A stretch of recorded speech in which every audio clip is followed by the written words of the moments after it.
1960'ların sonlarında ve uzun bir tereddütten sonra Türkiye Cumhuriyeti Devlet Demiryolları şebekelerinde tam bir dizelleşme programı uygulamaya karar verdi. Bu, yaklaşık 800 ana hat buhar lokomotifinin değiştirilmesi gerektiği anlamına geliyordu. Lokomotifle birlikte dizel motor için de bir destek ve bakım altyapısının kurulması gerekirdi. Bu büyük bir değişiklikti. İstanbul-Ankara hattının dışında Türk demiryolcularının dizel motorlarda neredeyse hiç uzmanlığı yoktu. Ayrıca Türkiye Cumhuriyeti Devlet Demiryolları ana atölyeleri olan Eskişehir, Ankara ve Sivas'ta buharlı lokomotifleri 2 tanesini sıfırdan yapacak kadar deneyim kazanmıştı. Türkiye Cumhuriyeti Devlet Demiryolları'nın uzun vadeli çıkarları için dizel motorları için benzer bilgi birikiminin oluşturulması kritik olarak algılandı. Demiryollarımızda bir efsanenin doğuşu gerçekleşecek ve sesiyle veya görüntüsüyle Türk demiryollarına damga vuracak bir lokomotif hayatımıza girecekti. Evet, bugünkü konumuz efsane dizel lokomotifi DE 24000.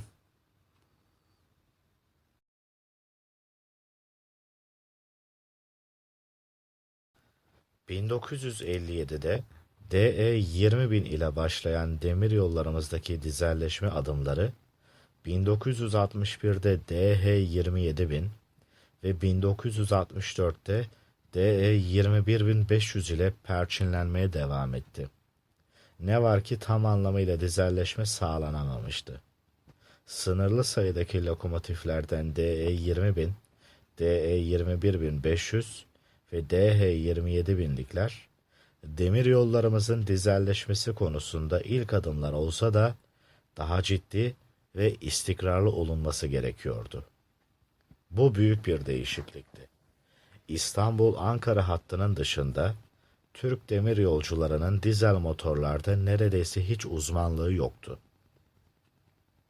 Ayrıca Türkiye Cumhuriyeti Devlet Demiryolları ana atölyeleri olan Eskişehir, Ankara ve Sivas buharlı lokomotiflerden 2 tanesini sıfırdan yapacak kadar deneyim kazanmıştı.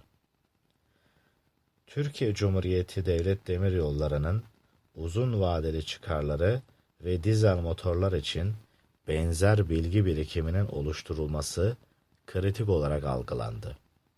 Bu teknoloji transfer ihalesini Material de Traction Elektrik liderliğindeki bir grup Fransız üretici kazandı.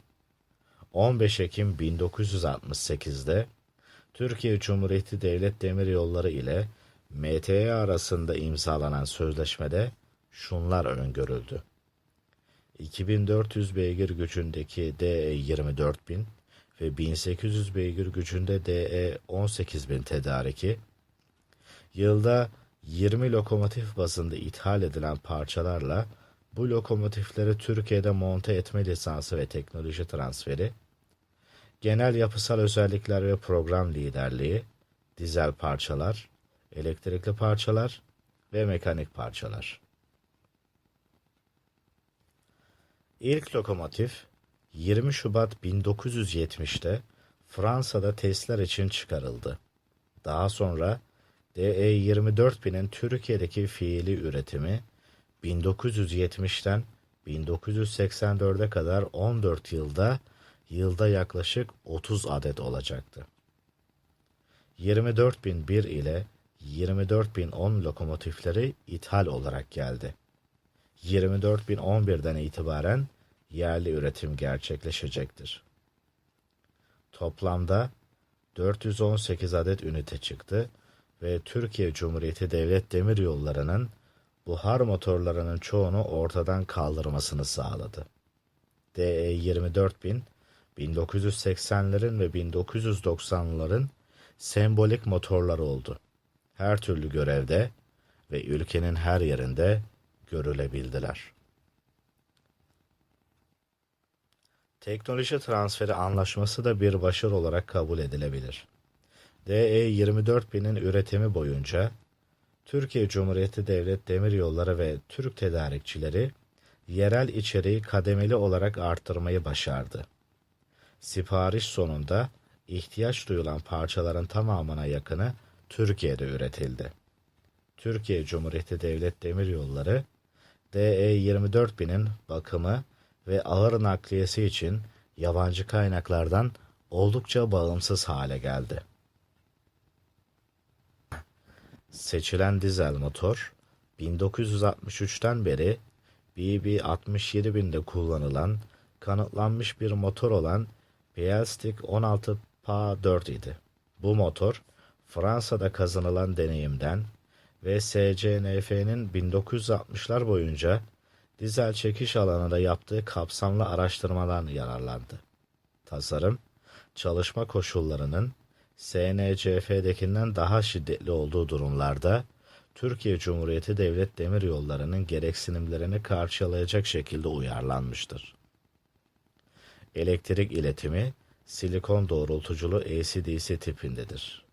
Aralık 1967'den beri SNCF motor BB-67300 tarafından kullanılan şanzımana benzer. Çekiş, fren ve kontrol tertibatı JH tipidir ve tek bir hücrede bir aradadır. Boji için DE-24.000 Fransız uygulamasından çok farklıdır. Çekiş motorları tek bir 83'ü 16 küçültme ile burundan asılır. Bojiler kaynaklı çelik levhadan bir H çerçeveye sahiptir.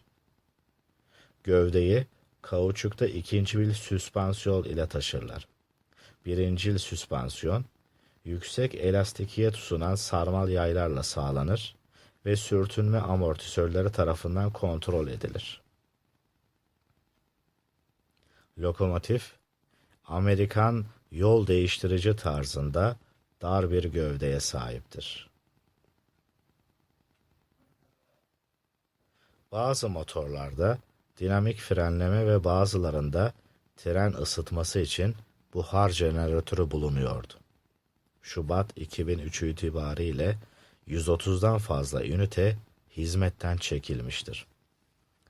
2000 yılından itibaren Türkiye Cumhuriyeti Devlet Demiryolları, ekiplerin çalışma koşullarını iyileştirmek için DE-24.000'de bir kabin yenileme programı başlattı. Eski kabin, daha iyi ses geçirmez ve klima ile donatılmış yenisiyle değiştirilir. Yeni kabin eskisiyle neredeyse aynı. Çatıdaki klima kompresörü muhafazası, bu yeni kabinleri tespit etmenin en kolay yoludur. Ön camlar ve kapılar, daha kalın kabin duvarlarına ve çatısına izin vermek için biraz daha küçüktür. Bu yenileme, motorun genel bir revizyonu sırasında yapılır. Yaklaşık 15 yıl boyunca motorların çoğu yenilenmiştir. Malatya'da bulunan bazı birlikler, demiryolu stoğuna çok sıra dışı bir katkı olan zırhlı bir kabin sağladı. Bu dönüşüm 2010 yılı civarında gerçekleşti. Bu zırhlı kabinlerin fark edilmesi kolaydır. Pencereler gözle görülür şekilde daha küçüktür ve eklem üzerinde koruyucu bir kalkan vardır. Pencereler belirgin yeşil gölgeli kalın camdan yapılmıştır. Kapılar daha kalın ve açıkçası yan camlar açılamaz pek. 24.178, 24.141, 24.253 olmak üzere bazı birimler zırhlı bir kabinle oluşturulmuştur. Bizler onu genel olarak gövdenin etrafında dolaşan iki büyük beyaz çizgili kırmızı bir görünüm ile tanıyoruz. Büyük TCDD harfleri yanlarda beyaza boyanmıştır. Motorlar uzun ömürleri boyunca aynı okunma görünümünü korudu. Ancak birkaç lokomotif mavi beyaz bir görünüme sahip oldu. Bu, İstanbul ile Ankara arasında hızlı bir ekspres olan mavi trenin vagonlarıyla uyum sağlamak için tasarlandı. Kaynaklar ilk mavi tren lokomotifinin 24.007 ve 24.008 olduğunu gösteriyor. Bunun dışında bilinen mavi birimler 24.009, 24.060, 24.361, 24.382 ve 24.386. Onları hala görüyor olmak veya sesini duyuyor olmak nostaljik ve duygusal olabilir ama bu insanın kendisini iyi hissetmesini sağlıyor. Onları görmeye devam ettikçe veya seslerini duydukça kendinizi şanslı saymaya devam edebiliriz.